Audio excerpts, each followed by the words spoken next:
আসসালামু আলাইকুম। সবাই কেমন আছেন? আলহামদুলিল্লাহ, আপনাদের দোয়ায় আমরাও ভালো আছি। আজকে রান্না করব লাউ, গরুর গোস্ত দিয়ে রান্না করব। তো রেসিপিটা কিভাবে বানানো হয় আসুন সবাই দেখি। আর আমি সব সময় সাধারণভাবে রান্না করে থাকি, সিম্পল, বেশি কিছু না। তো এদিকে পেঁয়াজ মরিচ কেটে তেজপাতা দিয়ে তেল দিয়ে ভেজে নিচ্ছি। এগুলো হালকা বাদামি কালার হয়ে আসলে লাউ দিয়ে দেব। লাউ দিয়ে ভালোভাবে নেড়ে চেড়ে এর ভিতরে হলুদ, লবণ, মশলা বাটা দিয়ে দেব। দিয়ে ভালোভাবে আবারও নেড়ে চেড়ে মিশিয়ে দিতে হবে। তো এভাবে নেড়ে চেড়ে নিব।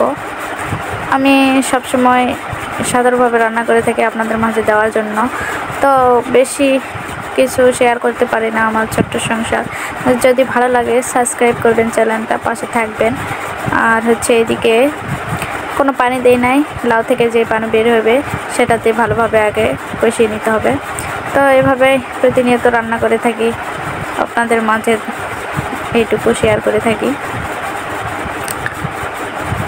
হয়তো কষানোটা প্রায় হয়ে আসছে। আর এদিকে দেখুন কতগুলি লাউ কতটুকু হয়ে গেছে। তো এখান থেকে পানি যেটুকু বেরিয়েছে কষানো হয়ে গেল। এখন কিছু পরিমাণ পানি দিয়ে সিদ্ধ করে নেব লাউটা। তো এবারে নেড়ে চেড়ে ঢাকনাতে ঢেকে দেব। ঢাকনাতে ঢেকে দেওয়া হয়ে গেল। এবারে দেখুন ঢাকনা কিছুক্ষণ অন্তর দেখবেন যে সিদ্ধ হয়ে আসছে। এবারও ভালোভাবে নেড়ে চেড়ে ভালোভাবে কষিয়ে নিতে হবে। কষিয়ে নেওয়ার পর আবারও পানি দিয়ে দিব। পানি দিয়ে এবার রান্নাটা সম্পূর্ণ করে নিতে হবে। আমরা গ্রামের মানুষ সবসময় মাটির চুলাতেই রান্না করি। মাটির চুলাতে কেননা রান্নাটা অনেক সুস্বাদু হয় গ্যাসের তুলনায়। তো আপনারা এভাবে মাটির চুলায় রান্না করে খেতে পারেন। সব সময় তো আমরা গ্যাসে রান্না করতে পারি না, কারণ আমরা গ্রামের মানুষ। মাটির চুলাতে অনেক ভালো লাগে।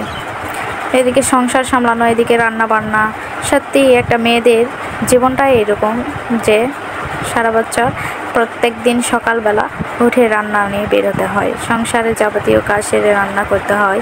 এদিকে স্বামীর যত্ন, এদিকে বাচ্চা কাচ্চার যত্ন, এদিকে কাপড় চোপড় ধোয়া, বিভিন্ন কিছু কাজ বাজ করতেই হয়। আমাদের এটাই চাকরি।